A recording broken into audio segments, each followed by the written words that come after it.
Nouvelles implantations Céveso, parce que ça c'est une vraie question. Sur votre littoral dunkerquois, messieurs, 3 nouvelles implantations d'usines dangereuses sont prévues. Indaclor, le belge, à Laune-Plage, Sogetra pour des recyclages d'aérosols sur Coudekerque et SNV Flogger à Gravelines pour le traitement chimique de l'eau. Est-ce qu'on doit encore implanter ce type d'usine ? Est-ce que c'est raisonnable et est-ce que l'emploi justifie tout ? Tour de table. Si vous voulez, ce sont des usines qui traitent des déchets. Je veux dire, on produit des déchets, il faut bien qu'il y ait des usines pour ensuite les traiter.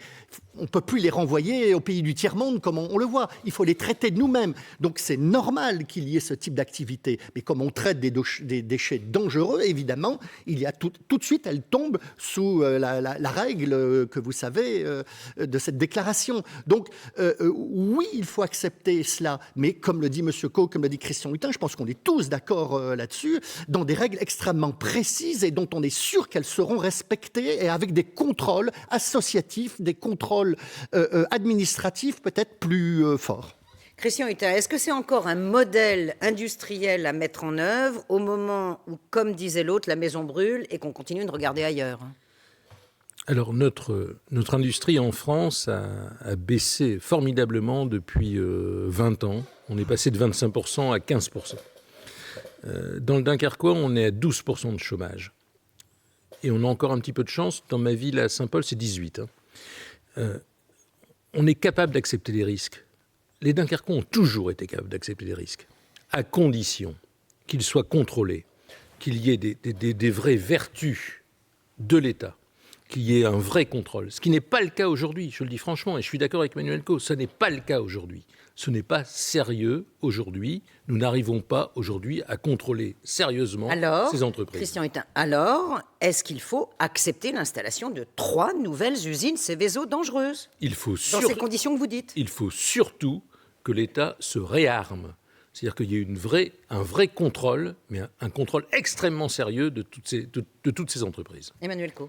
Deux choses. La première, c'est que l'emploi ne peut plus être la condition d'acceptation ou pas du risque. On y reviendra peut-être avec Métal Europe, mais ça ne peut pas être la seule variable, la seule condition pour accepter ou pas le risque. Deuxièmement, c'est re-questionner l'objet de ces usines. Il n'est évidemment pas question de fermer toutes les usines, toutes les industries, toutes les entreprises. On ne va pas fermer les industries pharmaceutiques qui produisent quand même de quoi nous soigner quand la prévention n'a pas suffi. Donc on doit re-questionner ce que l'on produit, pourquoi on produit autant de déchets, pourquoi on a besoin de telle et telle molécule chimique. Demain, on doit s'orienter sur du zéro pesticide. Demain, rapidement. Donc est-ce qu'on doit encore continuer à construire, à accepter des industries qui contribuent à notre intoxication et à notre addiction à ces produits ? Messieurs, sur votre territoire dunkerquois, y a-t-il pas une autre solution industrielle que ce type d'usine ? Non, mais moi, je suis d'accord avec M. Caux. Il faut repenser notre façon de vivre. Enfin, je veux dire, aujourd'hui, tout le monde est d'accord. On a atteint un niveau dangereux. Nous savons, nous, à Dunkerque, que dans 100 à 120 ans, si on ne fait rien, nous n'existons plus. Il n'y a même plus d'usine Céveso. Tout est sous l'eau. Donc, il faut repenser notre façon de consommer, notre façon de vivre, notre façon de produire. Et ça, je suis entièrement d'accord. Je pense qu'il n'y a plus là-dessus, entre nous, gauche, plutôt droite, écologistes, on est d'accord là-dessus. Dans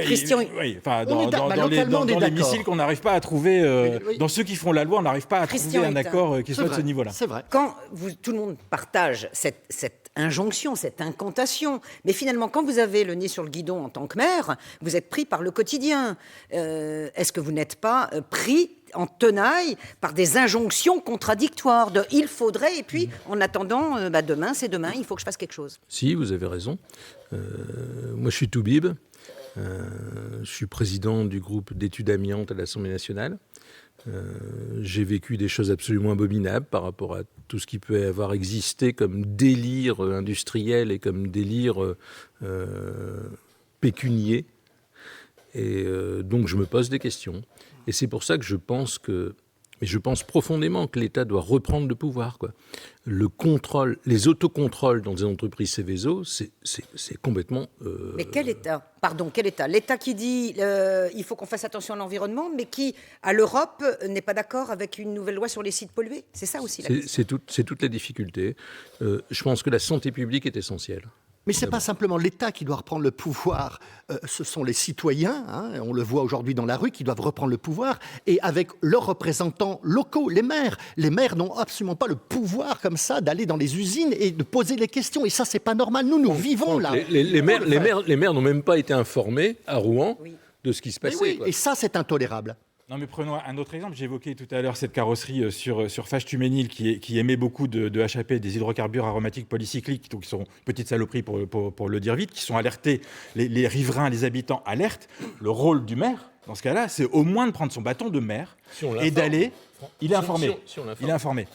C'est d'aller prendre son bâton de maire et d'aller toquer à la porte de la DRAL. On s'enorgueillissait d'avoir la DRAL, d'aller toquer là où il doit toquer pour faire pression. C'est faire pression pour plein d'autres choses. Donc, On peut faire responsabilité pression à tous les niveaux, du À tous les- citoyen à tous au les plus niveaux. haut sommet Oui, de oui, l'État. oui. Pas du citoyen. Non, attendez, le citoyen, pour l'instant, il est d'abord victime. Il est Alors moi,